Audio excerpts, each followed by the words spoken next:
Shalom, selamat datang kembali di dalam kajian kita tentang kehidupan yang bertujuan. Seseorang pernah berkata, umat Kristen itu seperti pupuk jika ditumpuk pupuk itu di suatu tempat dan cukup lama, pupuk itu akan mulai berbau busuk.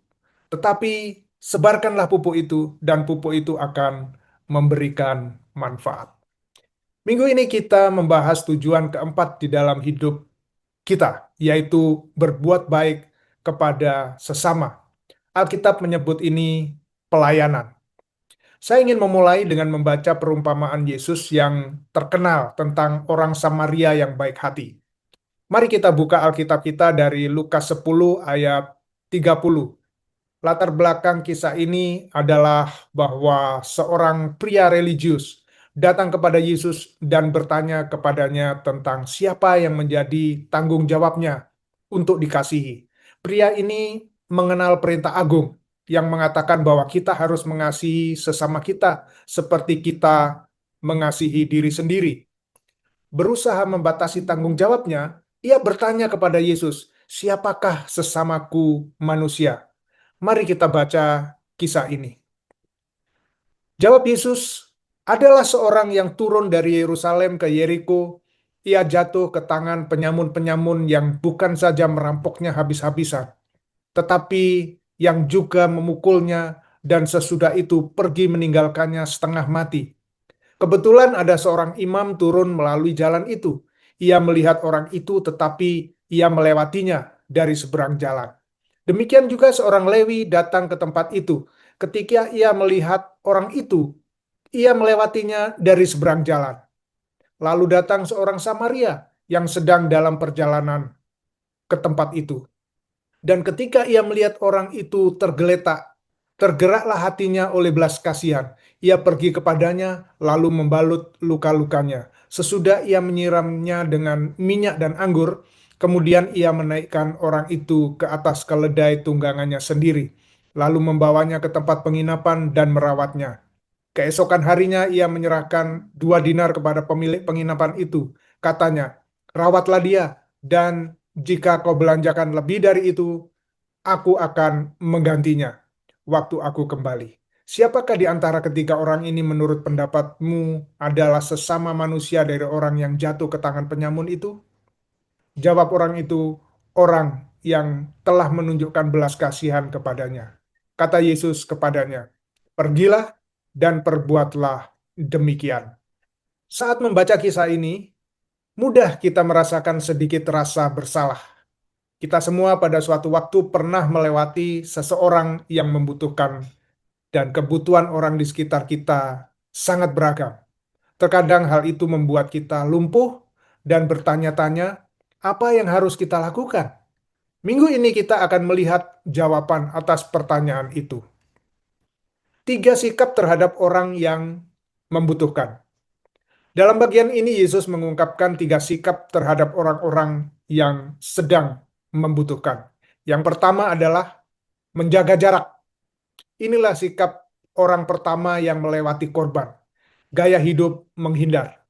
Ketika kita hidup seperti ini, kita berkata kepada diri sendiri, jangan terlalu dekat dengan orang lain. Kita mungkin harus membantu mereka.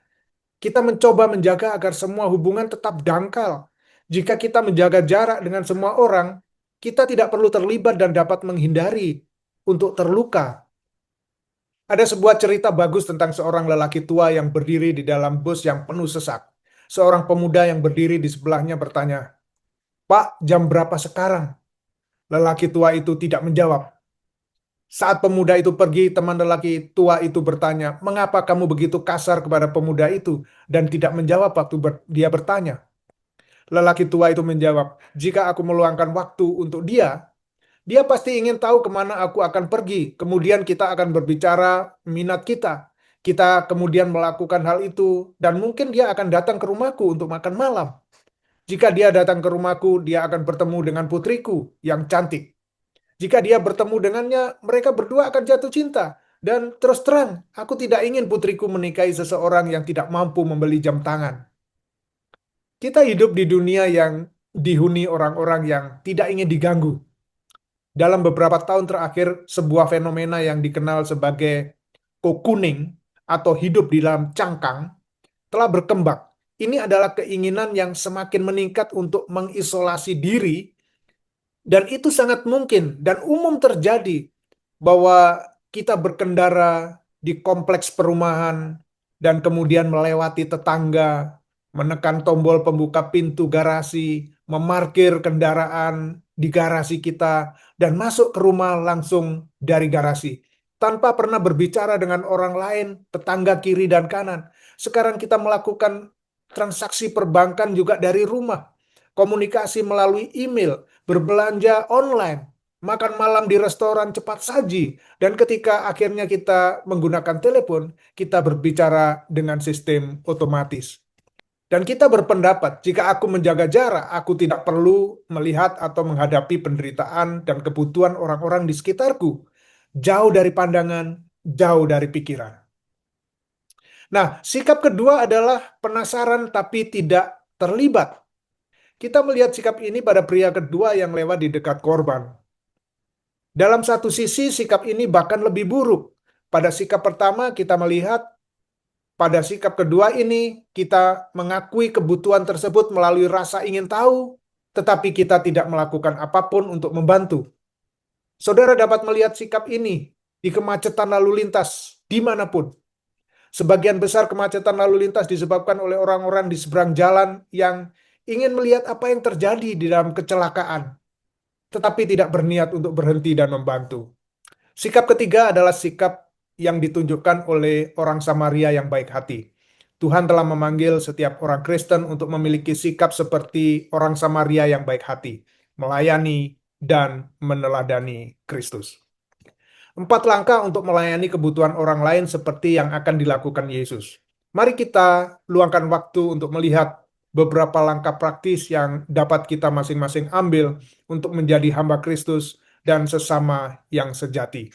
Dalam bagian ini kita menemukan 4 langkah untuk melayani dengan tujuan. Yang pertama, mulai melihat kebutuhan orang lain di sekitar saya. Kebaikan selalu dimulai dari mata. Saudara harus melihat kebutuhan terlebih dahulu. Saudara tidak bisa peduli sampai saudara menyadarinya.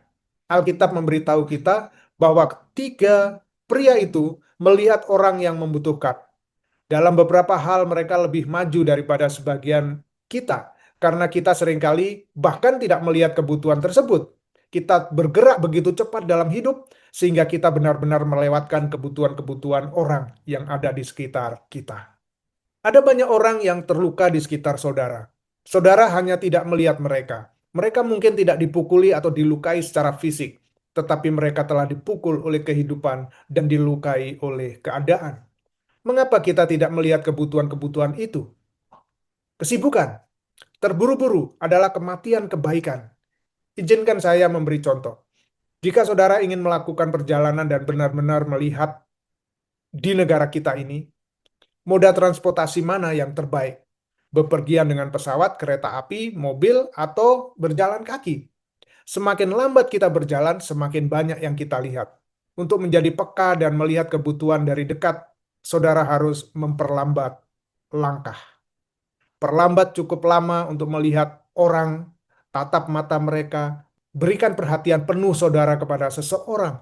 Berhentilah dan berbicara dengan seseorang. Aktifkan radar rohani saudara. Siapakah yang pernah saudara temui dalam hidup saudara yang Tuhan ingin saudara layani? 1 Korintus 10 ayat 24 New Living Translation mengatakan, jangan hanya memikirkan kebaikanmu sendiri, pikirkan juga orang lain, yaitu umat Kristen, dan apa yang terbaik bagi mereka. Inilah langkah pertama untuk melayani secara efektif. Mintalah Tuhan untuk memberi saudara radar rohani. Beberapa orang terlahir peka dan yang lain membutuhkan usaha ekstra. Suatu hari setelah kebaktian, seorang wanita menghampiri seorang pendeta dan berkata, saudara berjalan melewati saya ketika saya menangis. Pendeta itu menjawab, saya tidak melihat saudara. Mulailah dengan memahami kebutuhan orang-orang di sekitar saudara dengan melihat dan memperhatikan mereka. Yang kedua, bersimpati dengan penderitaan orang. Tidak cukup hanya melihat kebutuhan orang lain, kita juga harus merasakan emosi mereka. Lukas 10 ayat 33 mengatakan, ketika orang Samaria itu melihat orang yang terluka, ia merasa kasihan kepadanya. Alkitab mengatakan, menangislah bersama mereka yang menangis. Roma 12 ayat 15 di English version. Turutlah merasakan duka cita sesama. Bagaimana kita dapat meningkatkan kemampuan kita untuk bersimpati kepada orang lain? Pertama-tama kita harus meninggalkan prasangka dan berhenti membuat asumsi tentang orang lain.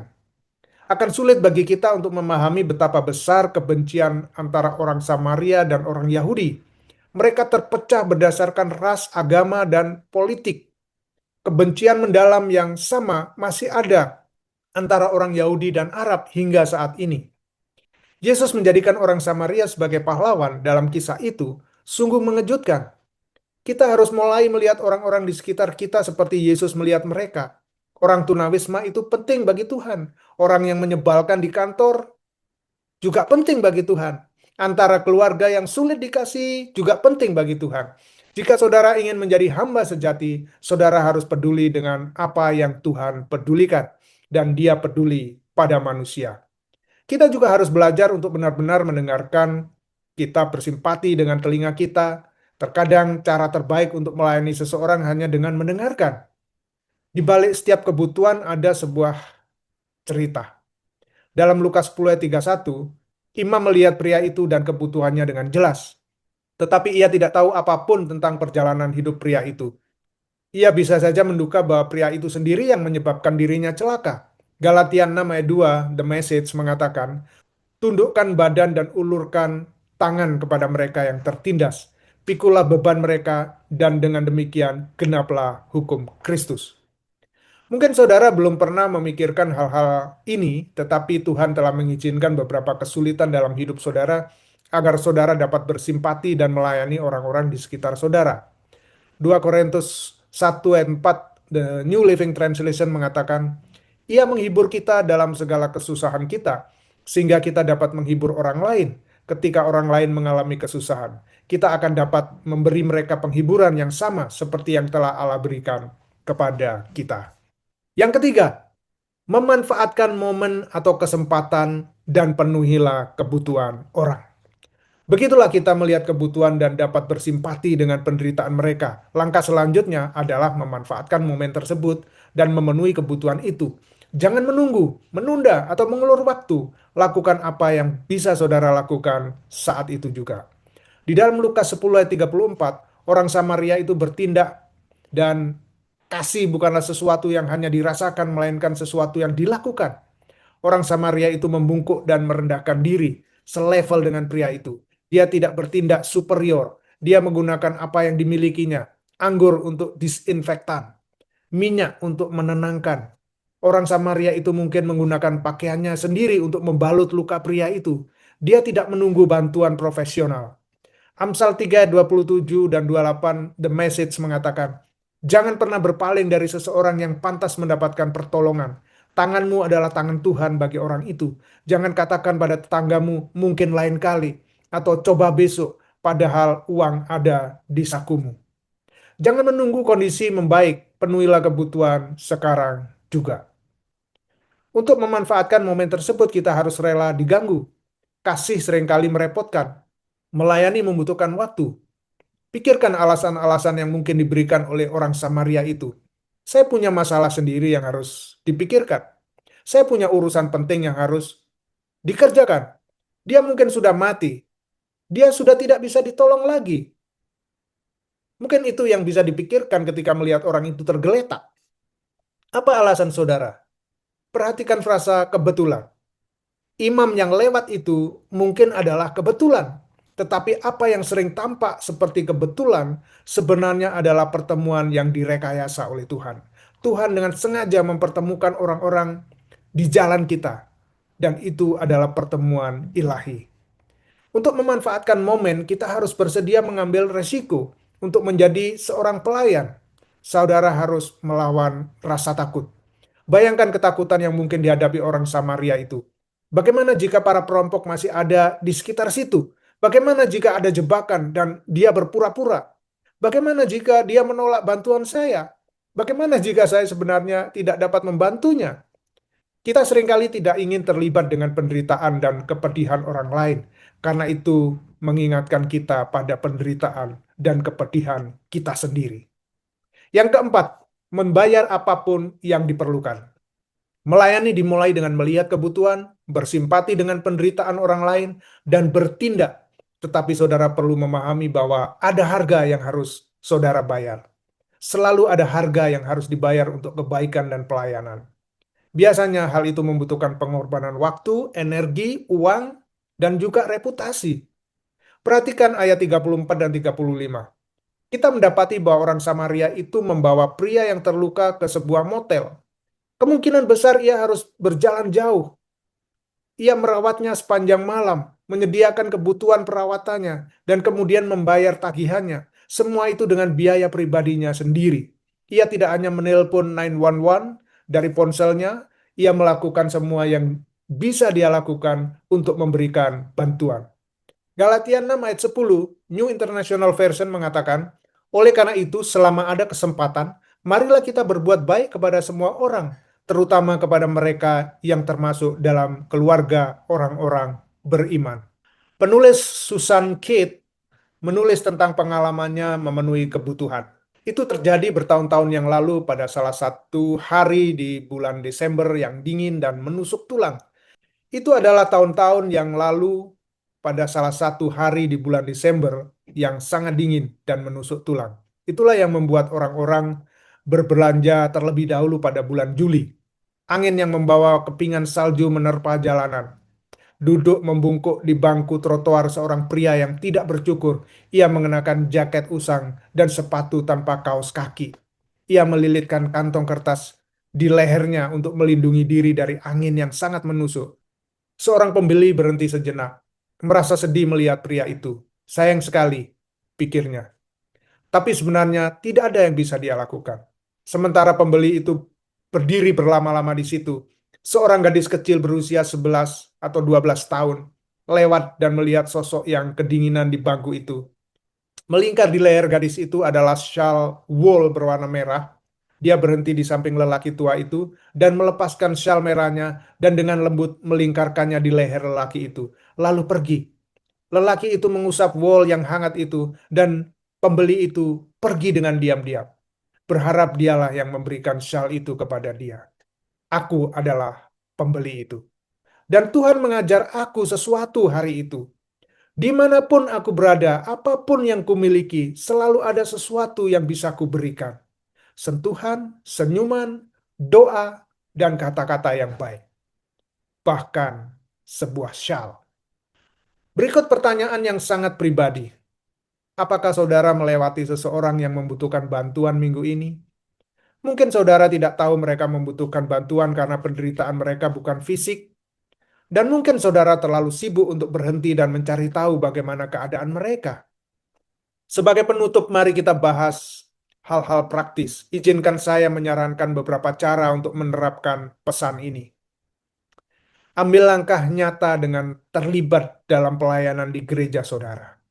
Saya yakin ada banyak bidang yang membutuhkan bantuan di gereja saudara yang selama ini terabaikan. Berhentilah sejenak dan pertimbangkanlah karunia dan talenta apa yang saudara miliki yang dibutuhkan dan dapat dimanfaatkan oleh gereja saudara. Sebagai sebuah kelompok, diskusikan kemungkinan untuk melakukan semacam proyek pelayanan bersama untuk membantu seseorang yang membutuhkan di gereja saudara. Sebelum saudara memasuki sesi diskusi kelompok, izinkan saya mendoakan saudara sekalian. Mari kita berdoa. Ya Tuhan, terima kasih karena Engkau telah memberi kami gambaran yang jelas tentang seperti apa seorang hamba itu. Bapak, aku tidak ingin menjadi orang yang apatis. Aku benar-benar ingin menjadi lebih mengasihi, lebih penyayang. Tolonglah aku untuk mengambil 4 langkah ini untuk mengembangkan hati sebagai seorang hamba. Tolonglah aku untuk memperlambat langkah dan mulai melihat serta merasakan kebutuhan orang-orang di sekitarku. Bantulah aku untuk menjadi pendengar yang lebih baik sehingga aku dapat bersimpati kepada orang lain. Dan ketika ada kebutuhan, tolonglah aku agar aku melihatnya sebagai kesempatan untuk melayani. Bantulah aku untuk bersedia mengambil resiko dan melawan rasa takut untuk membantu orang lain. Mulai hari ini, aku menyerahkan diriku untuk Engkau ya Tuhan, agar Engkau gunakan untuk menunjukkan kebaikan dan kasih-Mu kepada orang lain.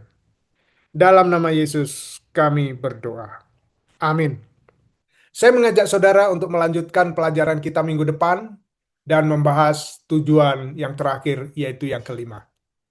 Tuhan memberkati saudara dalam melayani sesama kita.